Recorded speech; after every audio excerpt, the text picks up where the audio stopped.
Everyone, how's it going? Um, Welcome to my speech on privacy in Web3. Why should you care, and how do we improve privacy protocols to prevent hackers and criminals? First, a bit about me. Hard to tell there, but my name's Daniel Lumi. I'm a Web3 consultant and researcher specializing in L2, ZK, privacy, and DAOs. So today we'll be talking about why should you privacy? It's cutting off a bit. How do we improve privacy protocols to prevent hackers, and what steps can you take to protect your privacy? So why privacy? And this is the most common thing that I hear, honestly, for privacy is if I didn't do anything wrong, then why should I care? It's fine, like, you know.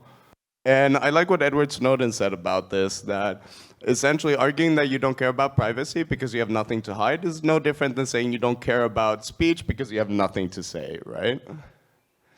And here's examples of where you would want privacy. So let's say you get paid in crypto. Maybe you buy something like a Playboy or a very stupid JPEG. Maybe you don't want your employer to know that because it might not be a great signal about your professional capabilities, right? Or maybe you buy something very stupid like Solana. Ass Rocket 69. That's not a great signal either, right? Or like you donate to a polarizing cause or charity, right? So the example of this is I gave money to Ukraine DAO, right? I did it actually purposely in public because fuck you. I don't think I can ever go back to Russia. It's pretty obvious. And now I'm, what is it considered, a war criminal or something, right? Or maybe you support abortions, or you want to free Edward Snowden, right?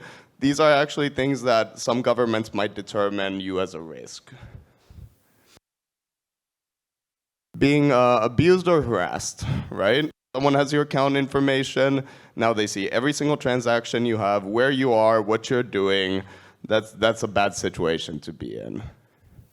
Right? Or you pay or use something once. You go to a gas station. Should they have your entire financial history because you bought some gas or a Snickers bar? And like the general question is like, would you give your bank statement to every single person you ever met just because you wanted to join a party or bought something? Like it just seems dystopian. It's not something we would actually do, but this is actually how blockchains work right now. And the point, if crypto at some point achieves mainstream, which, right? Every single bank, every single institution, Facebook, everyone can farm your data. And they can target you a lot more specifically than just what things you're clicking like on, right? It's not a situation we actually want to be in. So how do we improve privacy protocols helping hackers or criminals? Because I think that's the number one concern that people have for privacy protocols is true for me too. I don't want to help hackers or criminals. I just want to retain my personal right to privacy. And yeah, that's part of it. Like if we actually made payments private, how do we continue tracking terrorists, for example? And first of all, I don't support hacking. Don't do hacking. Not a good thing. Don't do crimes. Be good guys. But honestly, like the sort of that we have for this philosophical argument that we have for this is throughout human history, money was always private. Nobody tracked you at all for anything, right? It wasn't until the 60s that we started actually tracking financial information, right? So my argument is if we restore privacy in cash, we're just going to the old paradigm. We just remove this data extraction paradigm that we've been in the last like 60 years, right? And a lot of things are reliant on privacy. The internet today, everything is encrypted, right? And that's a good thing because if you make payments over the internet, if you search something random, you can't be tracked and you can't have your bank account stolen from.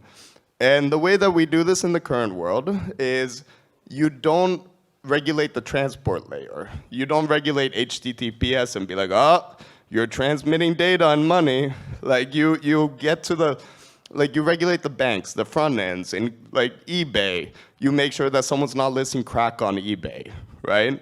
We don't need to regulate it at the privacy protocol level. We can regulate it on off-ramps, on-ramps, you know?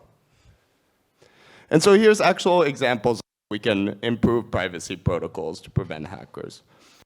So essentially, this is called proof of exclusion of membership. Essentially, you can have a list of OFAC individuals or known hackers, known criminals, and before you deposit into the privacy protocol, and after you deposit, you essentially make a proof, and you show that your address is not one of the addresses on this list, right?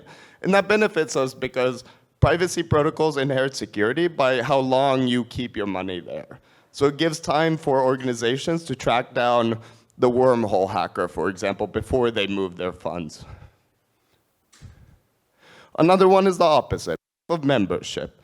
Maybe your bank or your government attests to the fact that this is a real person, they pay their taxes, they have X amount of money, and then you can use Tornado Cash if you're on this list.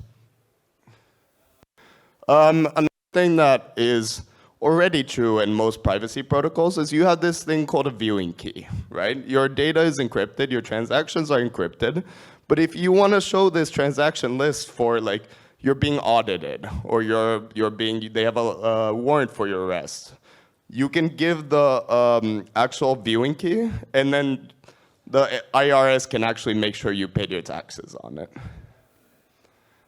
We can also do daily deposit limits, and this greatly sort of limits how much money can be put through. Like you or me, we're not going to send, well, maybe some of you, tens of millions, hundreds of millions, right? Someone else might, right? So we can institute deposit limits both on a per account basis as well as a total protocol basis. So if Wormhole gets hacked for 300 million, you can only push X million through this protocol in one day. And then it takes them a very long time to push money through, and it gives devs time to essentially block their accounts, again, with proof of exclusion of membership or something. There is something called a travel rule as well. In the US and Europe, if you send over X amount of money, the bank needs to collect those transactions and report them, right? So in the US, that limit is 10,000. It's trivially easy to make it so if I send over 10K, it's not private anymore. That data doesn't get encrypted. It becomes public. But if I send under 10K a day, it stays private, right? And 10K sounds like a lot, but honestly, like the amount of money that people are laundering or criminals are trying to get through is tiny. It would take you hundreds of days to move 1 million, right? And again, gives you time to institute like lists. Here's some random, just completely random other examples of how privacy could actually help blockchains besides just like you believing in your own privacy, right? We could fully eliminate MEV and all censorship if we did something called threshold encrypted transactions, right? We talk about MEV, it's a huge issue, easy.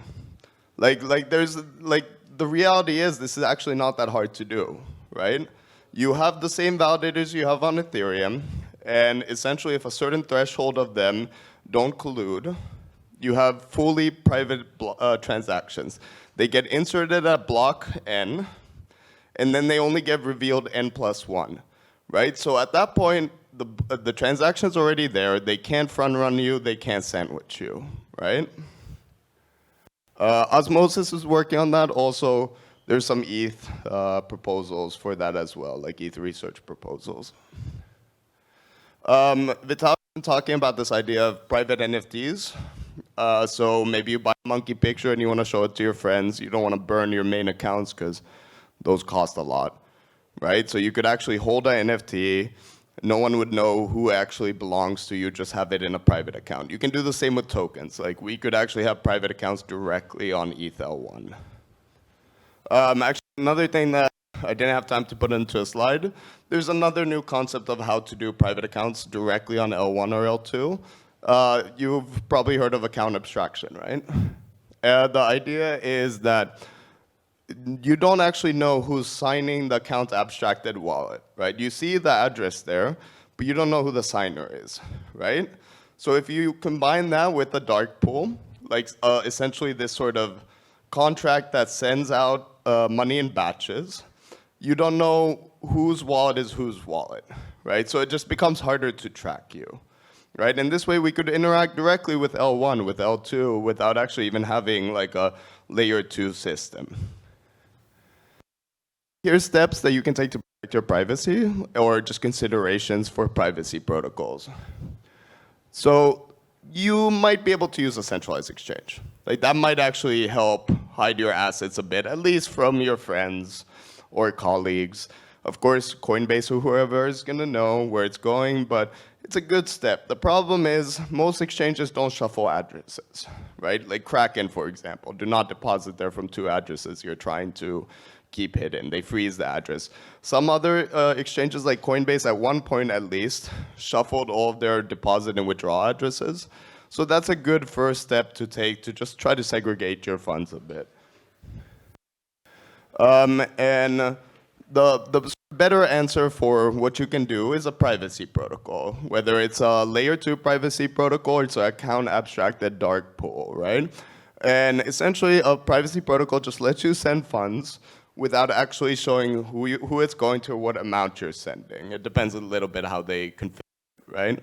And essentially in a ZK privacy protocol, you generate the proof locally on your computer that you're not double spending, that you have enough money to spend, and then the networks or the nodes on the network just verify that. They don't actually execute the transaction for you.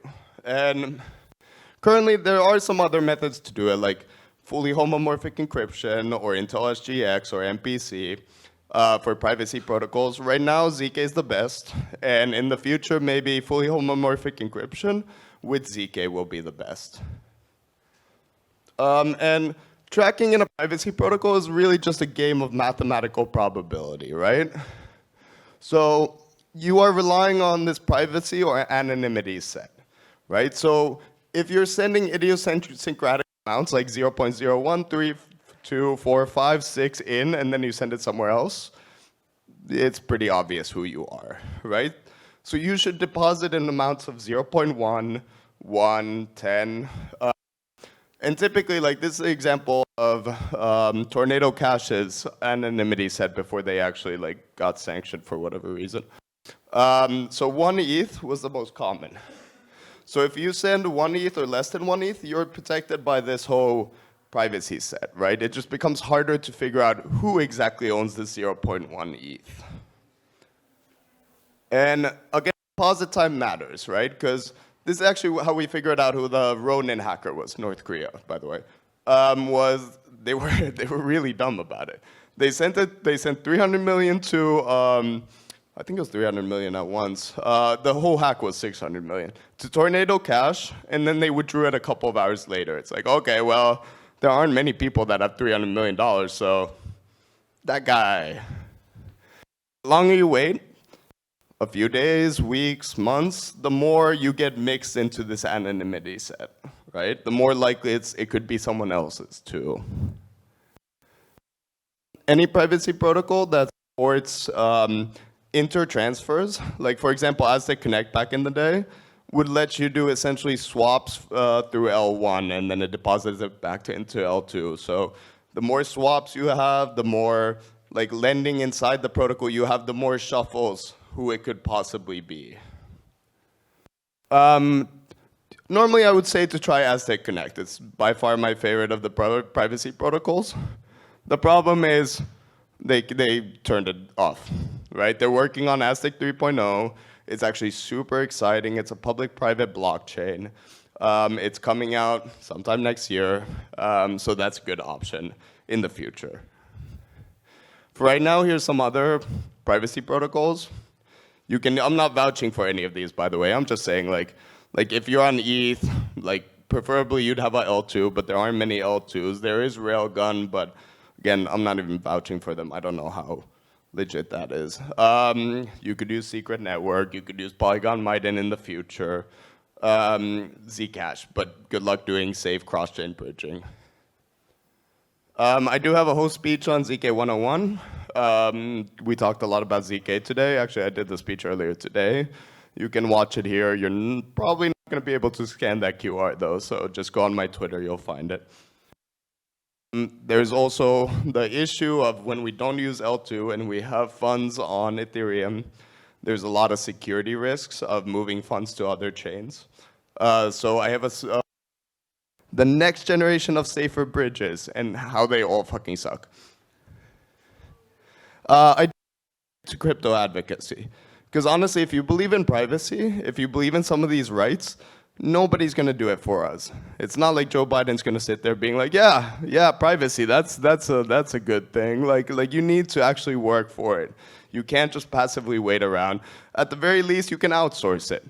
Give it to like EFF or Coin Center or Blockchain Association, and they'll fight on your behalf. Money matters in this world. Thanks for caring about privacy, not just for you, but for everyone in the world.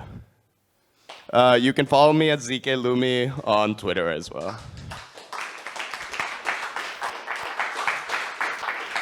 Also, Tadeo has a lot of shirts that he needs to give out that he can't get out. They're a bit plasticky, but they look cool, so talk to him afterwards. What project? It doesn't matter. It looks nice. Cool, are there any questions? You talked a lot about privacy payments. What about privacy data? Please.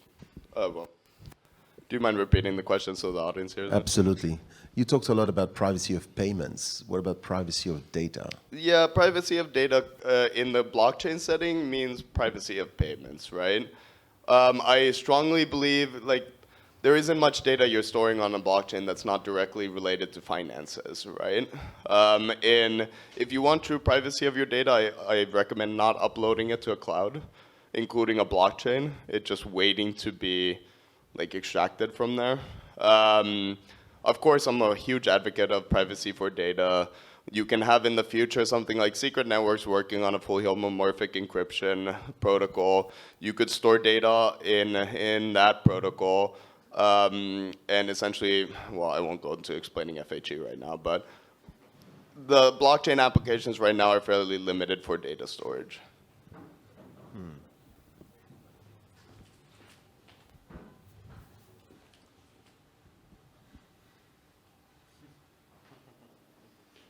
Any other question? Oh. Well, thank you a lot. Cheers. Thank you. Good day.